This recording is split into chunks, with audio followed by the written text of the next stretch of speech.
Welcome to Skin Prep Simulator on an iPad. This simulation of preoperative skin prepping runs on an iPad.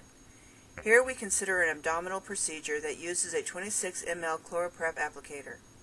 A scoring algorithm that runs in the background is based on the applicator package insert. It analyzes prepping pattern, coverage area, and drying time. The multi-touch display allows movement around the patient. The user begins prepping by dragging the applicator over the skin. The recommended prepping pattern for this applicator is a back and forth motion. The idea is to cover the skin from multiple directions. On a very small scale, the skin is very rough, and the antiseptic must be rubbed into all the tiny spaces.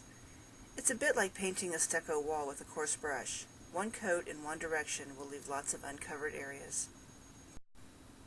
2 touches on the screen will pan. You can walk around to the other side of the patient if you need to. When the pad is released, it drops back into a tray. If you want to discard the applicator and open a new one, you can drag and drop it to the trash can. The antiseptic fumes are flammable and must be allowed to evaporate. For this procedure, the recommended drying time is 3 minutes. Next, the drapes must be dragged and dropped into position. This defines the surgical field. Multiple pads can be used to extend the coverage area. Now the exposed skin can be analyzed by the scoring algorithm. It splits up the skin into very small segments that are about the size of a single pixel. It then analyzes the applicator movement over each segment and aggregates a total score. Here is one example of a back and forth pattern. Clicking on applicator pattern toggles a trace of the applicator path.